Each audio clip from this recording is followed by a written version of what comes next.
Hi everyone, Charlotte here from New Zealand Shores. Today I am joined with one of my old clients, Nikki, who worked through the visa process right from start to finish with us. Nikki and her family started with us while they were still based in the UK during COVID, and we have helped them right from work visa stage through to permanent residence.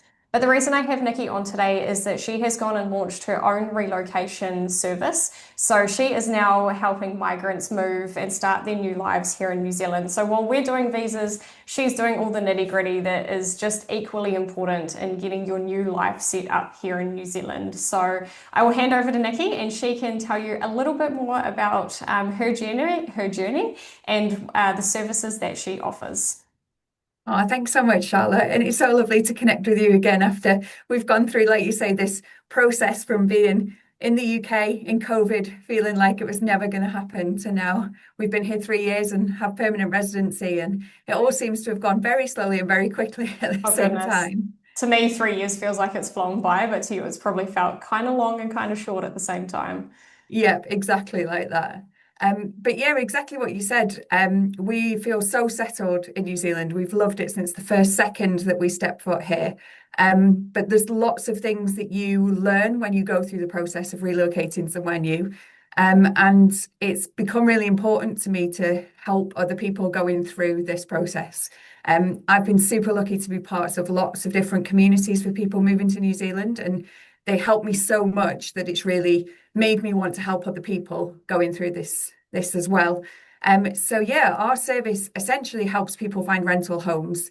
Rental homes in New Zealand can be a bit of a minefield. They And can. there's some quirks very, very specific to the New Zealand housing market for people to navigate. And it can be really, really difficult to do from overseas. Um, I love houses, have always been obsessed with all things housing. And so to combine those two things of helping people move to New Zealand and that kind of enthusiasm for housing has just been so much fun. So yeah, I will now work with people who are coming over, help them either by finding the rental for them before they move, so they're not having to get up at 2 o'clock in the morning to do live viewings. Um, it's really, really useful for people with pets because often they need a permanent address to even get that pet relocation Mm. started. Or just people who want to know what school their kids are going to go to, or what area they're going to be in, or just one less thing to do when they arrive, so that they can just get to New Zealand and have that lower stress start Yeah. rather than then needing to find a house. Yeah, so that's what the service is built around. Amazing. I'm a Kiwi, born and bred, so I probably don't look at our housing in the same way that you or another migrant would. So, what do you think is the biggest difference between our housing that I'm very much used to because that's, all I've ever known and grown up with, to what you would find in the UK, for example? There's a few big differences, and it does depend on the age of the housing. So I would say more modern Kiwi houses that have been built in the last 5 years are probably more like what people from overseas are used to. The thing that comes up the most often is heating, cooling, and ventilation. They're Yes. the three that, Yes. yeah, are probably the most different for people coming over from somewhere like the States or Europe or the Hmm. UK.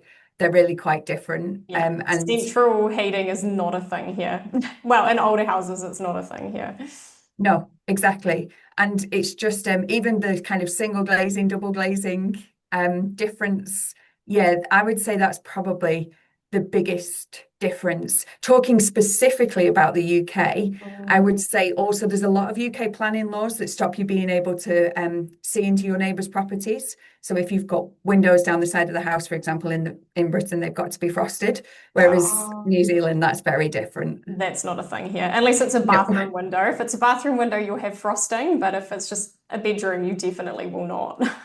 Yeah, so that's really different. And I think probably for people coming from the States or Canada, it's that idea that if it's hot outside, your house is going to be hot. And if it's cold outside, your house is going to be cold. That's Yeah. very different, again, than what a Oh, lot of people are used to. yeah. Kiwis, I think, and probably even me, like the house I grew up in as a child would now be over 100 years old.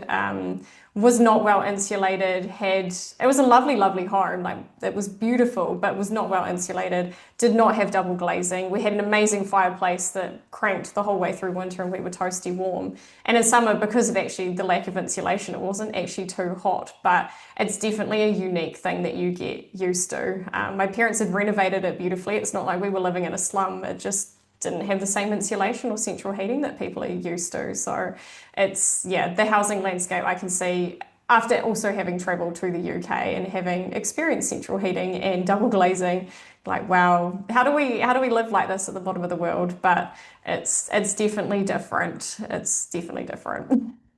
It is different. And I think it's not insurmountable. It's one of those problems that actually you probably feel more stressed about when you first hear about it than when you're Yeah. actually living in it. Because, Oh, like you say, there's absolutely. some gorgeous Kiwi homes. Hmm. And it's just, I think one of the real things that's difficult for people overseas is the photos on listings, and this is true everywhere, not just New Zealand, Yeah. are not always reflective of what you're actually going to turn up to with the viewing. So, Yeah. as well as sometimes most of my business is built off viewing for people overseas, but I do Mm, sometimes go with people who just want someone who knows the process yeah. to walk through with them. Yeah, but it works in both ways. Sometimes you get some really, maybe five poor photos and you turn up to a house and it's beautiful and you think, why were these the photos you put on the listing? This is an Yeah. amazing place. But you do get it in reverse where the filters have been used or the photos did exist, but maybe 5 years ago. Several tenants previously. Yeah. So what part of New Zealand do you work across? Do you work across all of New Zealand or are you in a particular area? So mainly focused on Auckland. That's Okay. my home patch. That's where I feel I can add most value to people. Hmm. I will work anywhere in New Zealand, because I love exploring this beautiful country and I'm always happy to travel. But Auckland and that upper North Island area is the main focus of where I am. Okay, perfect. And outside of rentals, is there anything else with the relocation process you assist with, or are you solely focused on home finding for people? It is mainly around the homes. There are things that I can help with in terms of like I say, I'm part of quite a few different communities for this sort of stuff. So, airport pickup or providing a permanent address, or if people need to ship things early. And then in terms of when the rental's sorted, the key collection, furniture delivery, all of those kind of logistical things that are tied up within renting a house. Yeah, they're the main focus of the business. But also just chatting about moving to New Zealand. I love it. I could talk about it 24 hours a day. So Oh. anything around support and emotional support, we very much want to provide that emotional support from someone who's gone through it and understands Mm. what you're going through it and the roller coaster that is a relocation.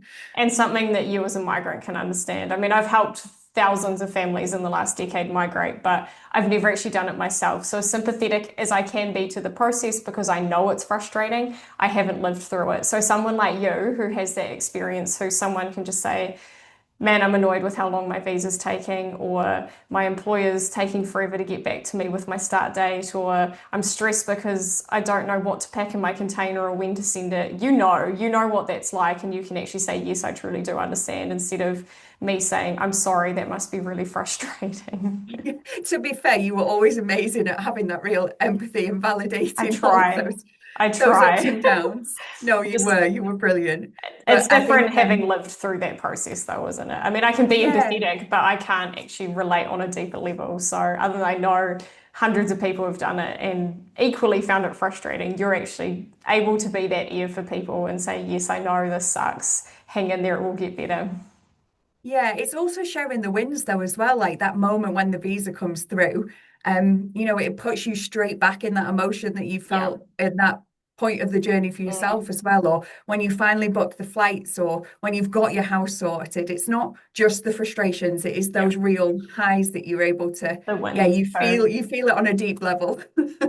Oh, that's so cool. So where can everyone find you? I don't actually think we mentioned the name of your business, so we should probably circle back to that before we finish. And where can people find you? How can people find you? We will also drop your link and your information below the video as well, but please rattle that off. Yes, so you can find me at As the Kiwi Flies. So anything with that handle across social media, and that is our website address as well, as thekiwiflies.com. Yeah, that's where you can find me. So that's the name of my business. Okay, perfect. And we will put your email address as well. So is that the best way for people to contact you? Is it through your website or via email? Yep, there's a contact form on the website or just Nicki, Nicki, at asthekiwiflies.com and you'll find me. Perfect. Amazing. All right. Well, thank you so much. We're really excited to have partnered with you. That, like you say, the house is obviously the biggest stress for most people. Where am I going to live when I get here? So I think what you're doing is a really, really incredible service, and I can't wait to see how the business grows, and how we can continue to work together in the future. Oh yeah, I'm so happy to be working with you as well. It's great to be able to say we use these guys, we 100% recommend them. So it's really Amazing. good. Awesome. Well, thanks, Nikki, and hopefully we'll get you on again soon. Thanks, Charlotte.